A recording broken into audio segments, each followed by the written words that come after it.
Assalamu alaikum. أعوذ بالله من الشيطان الرجيم. بسم الله الرحمن الرحيم. والصلاة والسلام على خير المرسلين وعلى آله وأصحابه أجمعين. ولا حول ولا قوة إلا بالله العلي العظيم. سبحانك اللهم لا علم لنا إلا ما علمتنا إنك أنت العليم الحكيم. So we've now moved on to the fifth pillar. We completed the fourth pillar just before Ramadan, the pillar of Hajj, which was quite timely. I mean, the pillar of fasting the month of Ramadan, which was quite timely. And we move on to the fifth pillar, which in many ways has a lot of connections with the fourth pillar, in that both involve forbidding something from yourself that is normally allowed. With respect to Ramadan, it's forbidding yourself for a particular period of time. And with respect to Hajj, it's forbidding yourself things when you are in a particular location. So they have some similarities and they naturally follow on. Hajj is naturally taken to be the last of the pillars because it's something that's only obligatory once in the lifetime. Whereas if you go through the other pillars, well, I suppose you can start with the Shahada, which is also obligatory once in the lifetime, and it comes full circle to the Hajj. The Hajj is quite self-explanatory, a lot of it. He actually goes into quite a lot of detail in giving instructions on how to perform the Hajj in the course of the lines of poetry that he mentions here. So I'm hoping that it will be plain sailing, inshallah. So he starts Kitab al-Hajj, the book of Hajj. Al-Hajju fardun marratan fil umuri.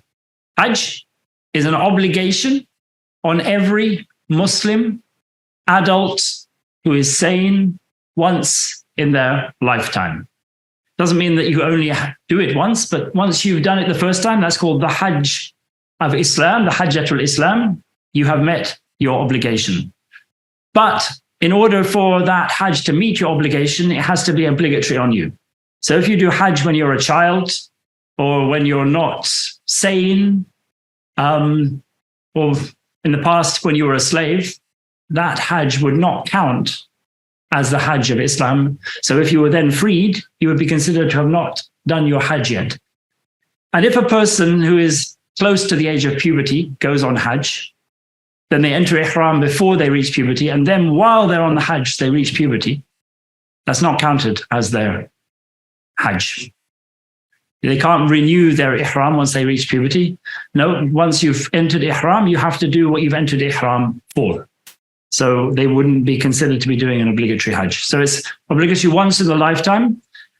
For those who have the capacity to do it as well, there's various conditions attached to Hajj. Apart from being Muslim and being above the age of puberty and being sane, there is also the condition that you have the capacity to go on Hajj. And this can refer to your physical capacity, whether you're strong enough to do it. It can refer to your financial capacity, whether you have the means to go on Hajj. Although sometimes there were people in the past who didn't actually seem to have any particular means, but they had a skill, which meant that they could travel to Hajj and make use of that skill along the road in order to get there. But today we have logistical issues to get across. So that's part of the ability to do it, is being able to overcome those logistical issues, visas, passports, and so on and so on. Arkanuhu in turikat lam tujbaru. So there are different elements to the Hajj. There are obligations that cannot be mended, cannot be set right, cannot be repaired.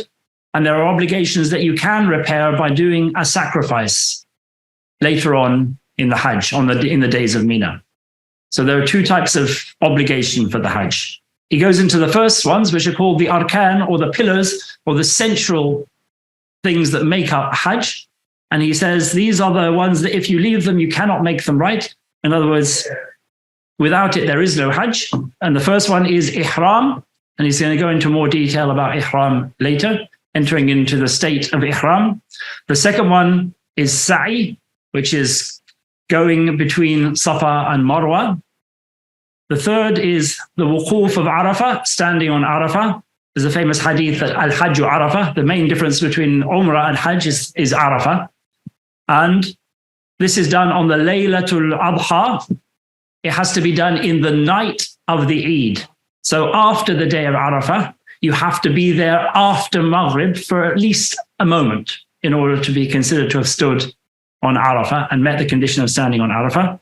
And the final one is وَالطَّوَافُ رَضِفَ, the tawaf that is done after the standing on Arafah, which is the tawaf al-Ifadah, which is a pillar of the Hajj that you cannot have without.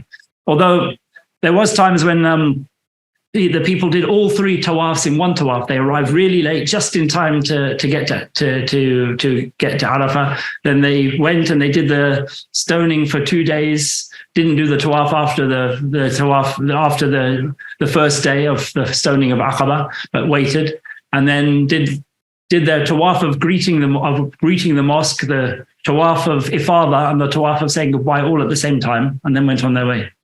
So there was a shortened Hajj that sometimes some people did that met all the conditions, because that was just doing the things that cannot be repaired, that cannot be repaired, that have to be done. And they obviously had to do the sa'i after that tawaf al-Ifadah. Because the other thing about the sa'i, which is the going between Safa and Marwa, it has to be done after a tawaf that is an obligatory tawaf. And there are two obligatory tawafs on the Hajj. The tawaf al-Qudum, which as we're going to see is a tawaf that can be repaired by a sacrifice. The tawaf when you first enter Mecca, and the tawaf al-Ifadah, which cannot be repaired, which has to be done. Is that clear?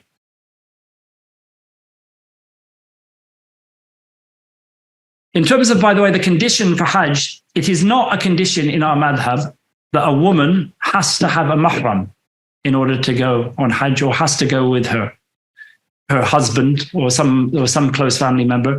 It was considered okay for a woman to travel with a large group of people, even if she was not related to any of them, so long as she was safe in that group and they could go on Hajj with her. So it was not a condition in our madhab that you could only go on Hajj if you're a woman, if you have a mahram or a husband to go with you. So he talked about the arkan. There were these four things: ihram, the tawaf al-Ifadah, the sa'i, which has to be after an obligatory tawaf, and standing on Arafah on the night of the Eid. The wajibat ghayrul arkan. So the obligatory elements of Hajj that are parts of the Hajj and are obligatory for you to do on the Hajj, but they are not considered to be arkan. They're not considered to be central elements without which there couldn't be a Hajj at all. He said, وَالْوَاجِبَاتُ غَيْرُ الْأَرْكَانِ بِدَمٍ قَدْ جُبِرَتْ, can be repaired with blood. Whenever they use the word blood, dam, in the books of Hajj, they mean the sacrifices of what is called the hadi, which is a sacrificial animal that people used to bring with them in order to sacrifice on the Hajj. But I think in the modern day, everybody who goes on Hajj, as part of their Hajj package, has to pay a certain amount towards a sacrificial animal, which is then done on their behalf, which will make up for any mistakes that might be done. Or if they're doing, as we're going to come to in due course, tamattu or qiran, they have to have a sacrifice for doing their Hajj in that particular way. وَجُبِرَتْ مِنْهَا. So among these things is the tawafu man qudim. So he's saying this list that he's coming with is not all of them, but it's the major part of them. So minha, from among them, the first is the tawafu man qudim, the tawaf, or the tawafu man qadim, the tawaf of the one who arrives in Mecca. So when you first get to Mecca, the first thing that you should do upon getting to Mecca is to go straight to the house and do tawaf. That is an obligation on you, and it's called the tawaf qudum.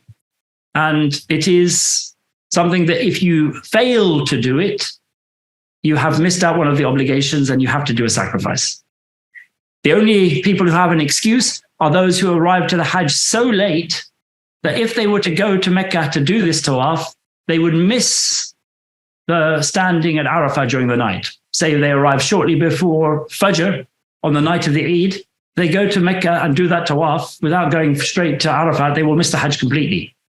So they have an excuse that they go straight, and there's a difference of opinion whether they have to do a sacrifice or not when they are in that situation. But if somebody has the opportunity and they fail to do the tawaf al-qudum, they have to do a sacrifice. وَوَصْلُهُ بِالسَّعِي. The second is connecting your sa'i to the tawaf al-qudum. Doing it straight after the tawaf al-qudum, because the tawaf al-qudum is an obligatory one. So the moment you finish your first tawaf al-qudum, you've done your 2 rak'ats, then you should go straight away to do the sa'i.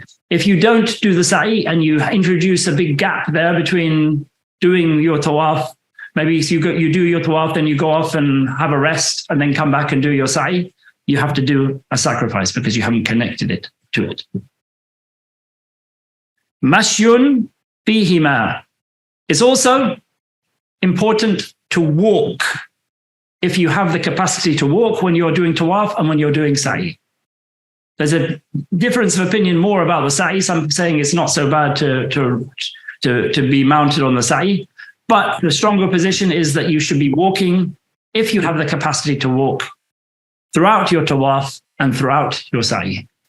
You shouldn't be carried by somebody else. You shouldn't be on a horseback, unless, of course, you're a child who could easily get lost. Children are carried. Sometimes people who are very sick can be carried by others, or they can be in a wheelchair or riding or pulled in a cart.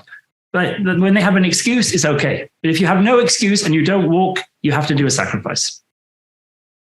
وَرَكْعَةَ التَّوَافِ إِن تَحَتَّمَا. And doing the 2 rak'ats that seal a tawaf, after you have finished your 7 circuits, there are 2 rak'ats that are done at the maqam of Ibrahim. In tahattama, if it is an obligatory tawaf. So if you do an obligatory tawaf and you don't do those 2 rak'ats at the end of it straight away, then you have to do a sacrifice. If you go away and you lose wudu without having done them, then you have to come back and do the whole tawaf again.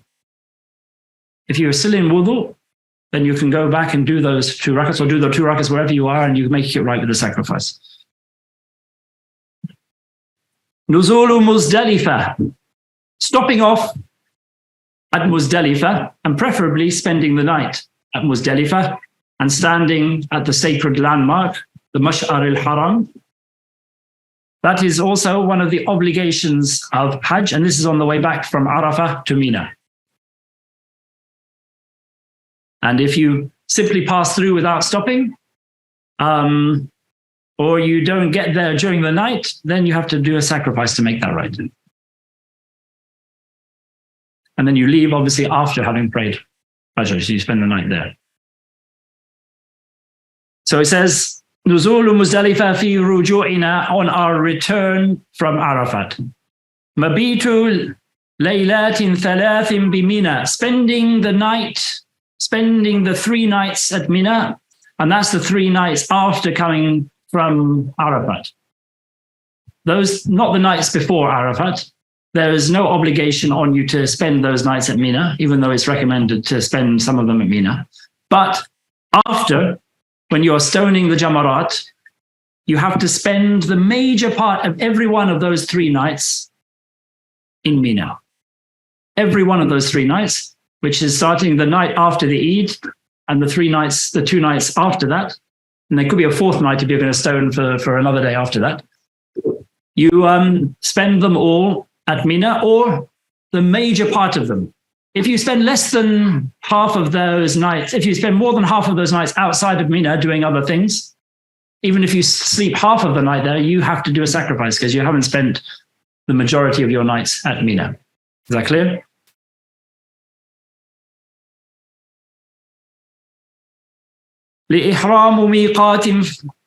So also, when it comes to ihram, there are places that you should enter ihram.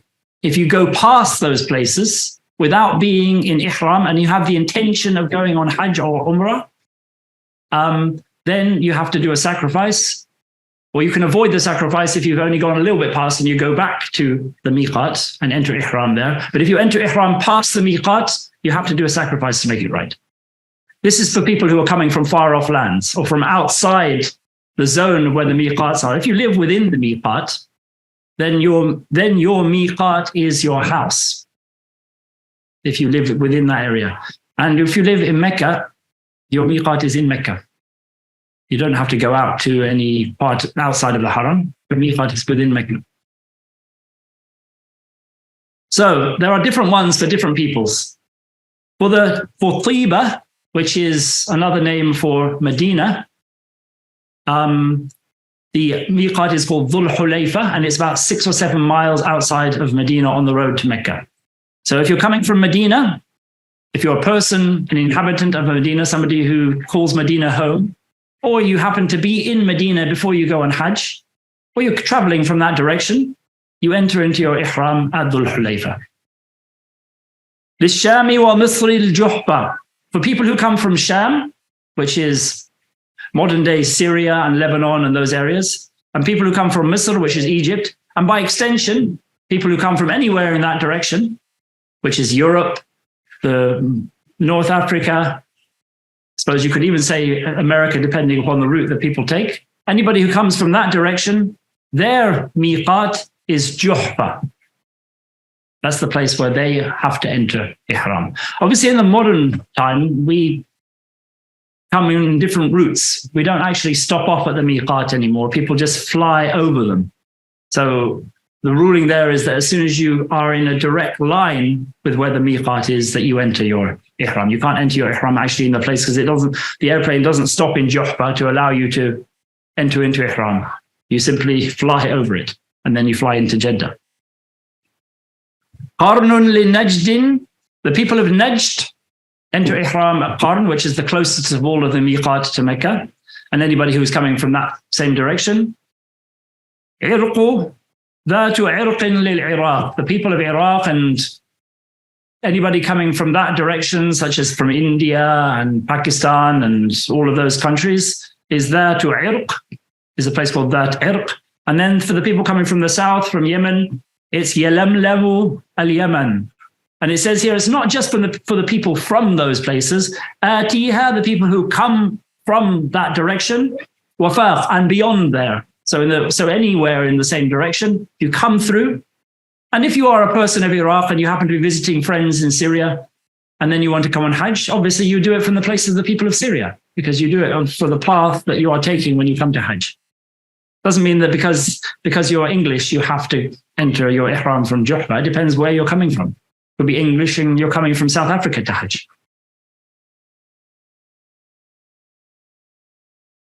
Tajarrud min al-makhit, stripping away all makhit, all sewn garments for men. This doesn't mean that it can't have any sewn things on it, but it means that they can't be attached together by being sewn on, or even buttoned or things like that. Because the actual prohibition is what's called makhit wa muhit. It what goes around your body and is stitched. So for example, with sandals, it's impossible to find sandals without some sort of stitching in them, but you've got to make sure that they don't go around behind your heel. So they don't go all the way around. And another thing that this means that you're not allowed to have rings or watches or amulets around your neck, or anything, or a hat that goes around your head, anything that goes around in that particular way, or a belt that's tied on that goes all the way around, you have to avoid. But of course, there is an exception allowed for a particular Hajj belt, so long as it's put under the ihram in our case, in order to keep your money safe and things like that. And you know that we're going to come to the actual clothes, but you don't sort of attach them except by rolling them. So you keep your izar by rolling it up rather than sort of tying it together with something or stitching it on. So that's the prohibition. But women, they have no prohibition in that respect. They can wear as much stitched garment as they like. Talbiyah. So the next obligation, by the way, so this means if you wear a garment like that, you have to do a sacrifice. Okay, because it's one of these obligations. Talbiyah.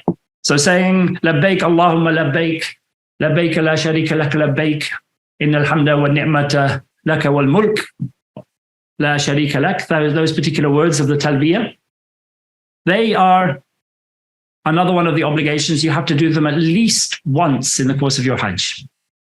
But there's difference of opinion in saying that if you don't do them at particular points in your Hajj, like when you first enter Hajj, when you first enter Mecca, that you stop doing them, that you don't do it in each time you change state, that you have to do the sacrifice. Some people say that it's absolute, you have to do it when you have to do it. But the strongest position is if you do it occasionally, but not as much as you should, you've met the obligation in terms of not having to do a sacrifice. But you have to do talbiyah as part of your Hajj. As part of going into ihram is saying talbiyah.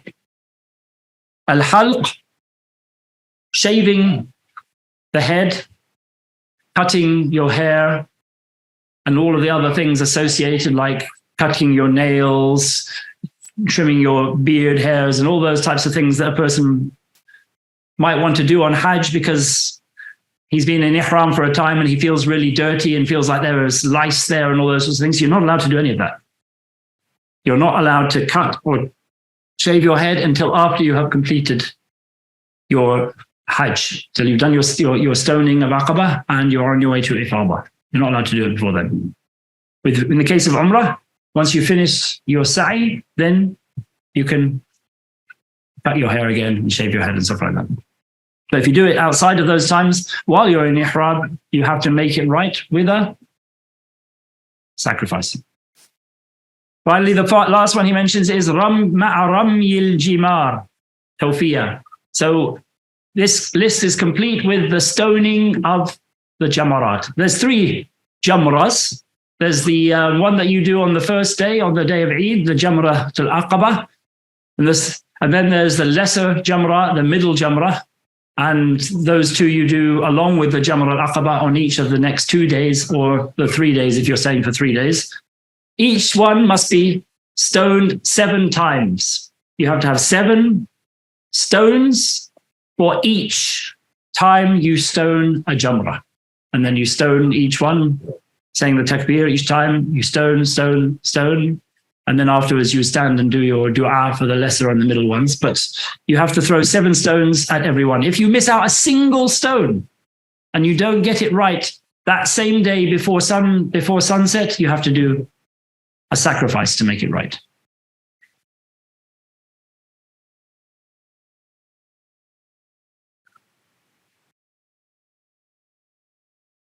وإن ترد ترتيب حجك اسمعا بيانه والذهن منك استجمعا. If you want to know the order in which you do the things on your Hajj, then listen up. That's what he says here. I will make it clear to you and concentrate on what I say to you.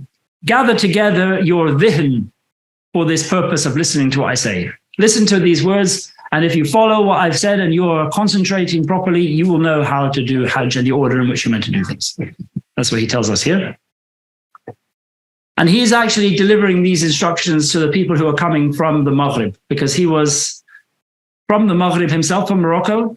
And so he was asked to give a poem to help people who were going on Hajj so that they knew what to do. And this is what he came up with. And then it was expanded into the Al-Murshid al-Muin when he added all the other bits. But originally it was a text trying to show people how you go on Hajj.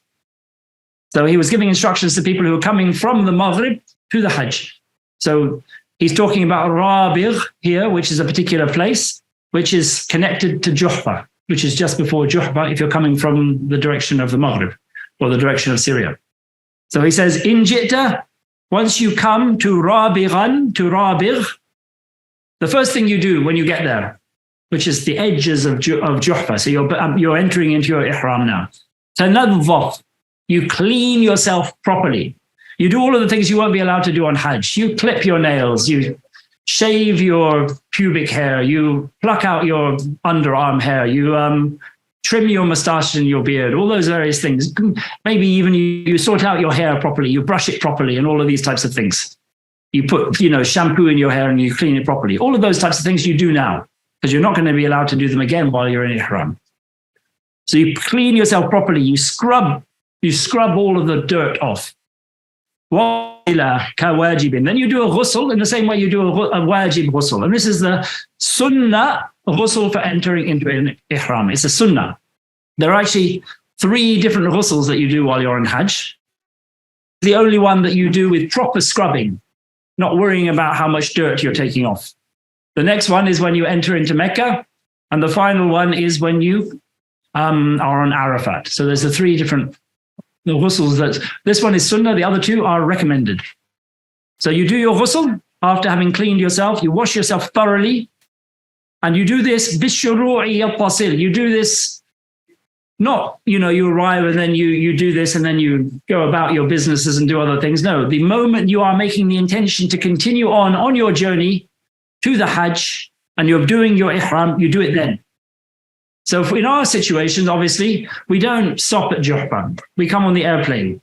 So probably the best situation for all of us is just before we leave our house to go to the airplane, if we're not going to have a chance to stop anywhere, if it's going to be like a direct flight, just before we leave the house, we do this ghusl and this cleansing at home just before we leave. And put on the clothes just before we leave then, if there's no opportunity on the plane or anywhere else to do this. Even though we're not anywhere near the miqat yet, it's the only opportunity. And in fact, in Medina, some of the companions used to do it before they even reached Dhul Hulayfa. They asked whether they could do it in Medina first. And they were said, yes, if you do it, Imam Malik said, yes, if you do it straight before you leave, but not if you do it, go about some other business and then continue on. So we would do this all at home before we left on the way to Hajj. So that's the cleaning part. The second part of the outward aspect of ihram is walbas ridan wa uzratan na'layni, putting on your clothes of ihram. The clothes of ihram are very simple. Obviously, you've removed your other clothes by now. You've washed, and now you don your clothes of ihram. Basically, two cloths. One which is called an izar or an uzra here, which is a cloth that you wrap around your bottom half. So you wrap it a couple of times around, and then you sort of roll it in so it stays in place. You roll it from the top. And then the other one is the rida, which you put over your shoulders, the other cloth, and maybe you throw it round, but you put it over both shoulders with our particular position. So it's not tied anywhere, it's just sort of wrapped around over your shoulders. Then you also have your na'layni, which are the sandals that you're permitted to wear on Hajj. And as I said, they shouldn't connect around behind your heel. They can go over your toes, but they shouldn't connect over behind your heel as well. So it doesn't go all the way around. وَاسْتَصْحِبْ الْهَدْيَ وَالرَّكْعَتَيْنِ. The next part is something, again, that we don't do today. But this was what people used to do in the past. When you were going on Hajj, most people would take with them a sacrificial animal. So they would come to Rabiq. They're bringing with them some camels or some cows or some sheep or some goats or whatever it is. When they come to Rabiq, they make the intention to enter Ihram. They make the intention that this animal that they brought with them will then be sacrificed. It's called a hadi. When they do that, there are certain things that people did. The first was called taqleed, which you get a garland made of plants or flowers, like a wreath, and then often they would sort of hang some sandals from this, and then they would put that around the neck of either the cow or the camel. This wasn't done with sheep or goats. You simply had to say this sheep is going to be a sacrificial animal. You didn't do anything else. But with camels especially, and with cows to a lesser extent, you put some markers on them so people would know that you have now made the intention that this animal is being consecrated for sacrifice or being put across for sacrifice. So the first thing they would do is that, the garland. Then the next thing they would do in the case of a camel was they would make a very tiny incision, like a fingertip's width in the side of its hump, where a trickle of blood would come out, which would then also, would also be another sign that it was marked for sacrifice. And finally, they would put a cloth over the top of the back of the animal with a hole cut out of it for the hump. So it would be like you were giving clothing to the camel. So you'd have a garland, it would be clothed, and there would be a little bit of blood on the side of its hump. That would be with respect to camels. With respect to cows, they would simply have the garland. With respect to sheep, you just say this sheep is now earmarked for sacrifice. So this is what he means here. You've made your animal into a sacrificial animal. وَالرَّكْعَتَيْنِ, and then you pray 2 rak'ats for entering into ihram. بِالْكَافِرِينَ, the first one you do with بِالْكَافِرُونَ, Surah Al-Kafirun, this in the first rakat. ثُمَّ الْإِخْلَاص, then قُلْ هُوَ اللَّهُ أَحَدٌ in the second rakat. Huma, so in them both. So one of the important things with ihram as well is that you start off your ihram with 2 rakats, if you can. Obviously, sometimes you arrive at the miqat And this is, again, these 2 rak'ats, by the way, praying on an airplane is an issue for us. So if you're doing this travel, I would suggest that these 2 rak'ats you could do at the airport, or if you've got a stopover, do it in the stopover.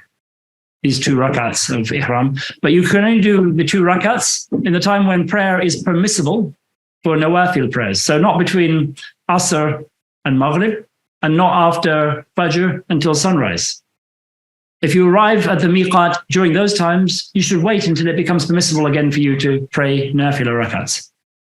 If you are with a group of people and you fear you're going to be left behind, then you just have to leave without doing the 2 rak'ats. It's not a huge deal, but it's something that if you have any time and opportunity, that should be the way that you start your ihram. You do those 2 rak'ats, then following them, you do a dua that Allah subhanahu wa ta'ala give you the strength and the capacity to be able to fulfill the rites of Hajj. Then you do the next bit that he talks about here. He says, you go فَإِن رَكِبْتَ, when you get on the back of your, say you're there mounted on the back of a camel.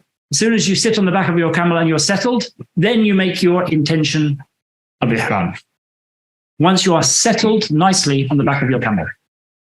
أَوْ مَشَيْتَ, or if you're walking, the moment you set out, you take a step in the direction of the Hajj with the intention that you are walking there now, that's when you make your intention of ihram. So he says, فَإِن رَكِبْتَ أَوْ مَشِيتَ أَحْرِمَا. When you get on, it could be you're in a vehicle, a bus. When you go and sit down on the seat of your bus, then you make your intention of ihram. You enter into ihram. You enter into ihram by an intention, and it says here, بِنِيَّةٍ تَصْحَبُ قَوْلًا أَوْ عَمَلٍ, with the intention that is accompanied by words or by actions. So what is the action? He says, kamashi, like walking. That is an action. That accompanies your intention to ihram, the step that you've taken towards the Kaaba. أو talbiyah, or the words could be like saying the talbiyah. That is your intention. The words accompanied by the intention.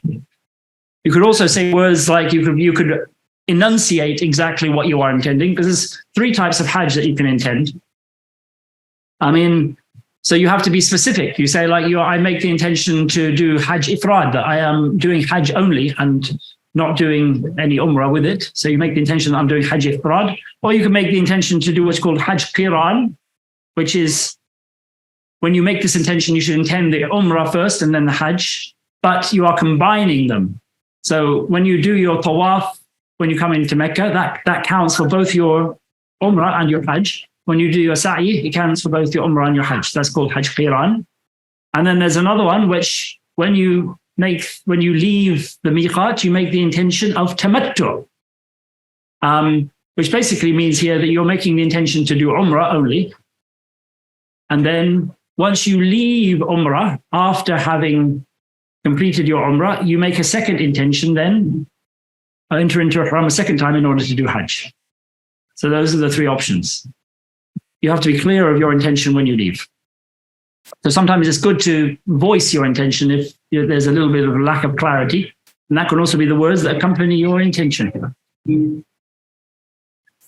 tasal, they are connected with the niyyah. You do them at the same time as the niyyah. وَجَدِّدَنْهَا, and with respect to this talbiyah, you repeat it, you renew it, كُلَّمَا تَجَدَّدَتْ حَالٍ. Every time your circumstance, your state changes. So every time you start and stop, every time you sit down or stand up, every time you finish a prayer, he says here, ثُمَّ وَإِن صَلَّيْتَ, even if you pray, that's a change of state. So we'll finish there, inshallah, if there's any questions, because the next bit is now going on to arriving in Mecca. So are there any questions before we finish? Yes, Shaykh, assalamu alaikum. I just turn on my volume. Okay, so I've got a question about the making a sacrifice due to the missing of the wajibat of Hajj. what will happen that if a person completely is unaware or is not prepared for Hajj and misses multiple wajibats subsequently, like Tawaf al-Qudum, connecting the Sa'i to Tawaf and walking, doing Tawaf, he misses all of them, couple of them. One sacrifice would be required to make them up, or 3 or 4 for each of the missed wajibats of the Hajj? Each wajibat has its own sacrifice. Even if you do the same thing on multiple occasions, you have to do multiple sacrifices for that same act. For example, if you put on clothes multiple times, all in separate places, you have to do multiple sacrifices for all of those things. So yeah, I don't know how it is in the other madhabs, but in our madhab there could be multiple sacrifices. Okay, and obviously you wouldn't have brought these all with you, so sometimes you'll have to buy them on the way, and obviously sometimes you don't have financial means to do it, in which case you go from there to feeding and or fasting. Okay, yeah, that was my second question. What if it happens that I do not have the financial means to do the sacrifice? Okay, yeah, Jazakallah khair. So yeah, obviously, not everybody has the capacity to be able to, what they say, find a sacrifice, which means afford it really, or even to actually find one existing. But actually now all of the Hajj packets that people go on, the whole Hajj packages, nearly every one includes some sacrifice. So there's a little bit of leeway as far as I understand it. But obviously if you're going to go and do Qiran or Tamattu, that sacrifice gets used up for that. So be very careful. Okay, are there any other questions before we finish? وبسر وبركاته بسم الله الرحمن الرحيم الحمد لله رب العالمين الرحمن الرحيم مالك يوم الدين إياك نعبد وإياك نستعين اهدنا الصراط المستقيم صراط الذين أنعمت عليهم غير المغضوب عليهم ولا الضالين آمين اللهم صل على سيدنا محمد عبدك ورسولك النبي الأمي وعلى آله وصحبه وسلم تسليما سبحان ربك رب العزة عما يصفون وسلام على المرسلين والحمد لله رب العالمين. See you all next time inshallah. Assalamu alaikum. Jazakallah. Assalamu alaikum wa rahmatullahi wa barakatuh.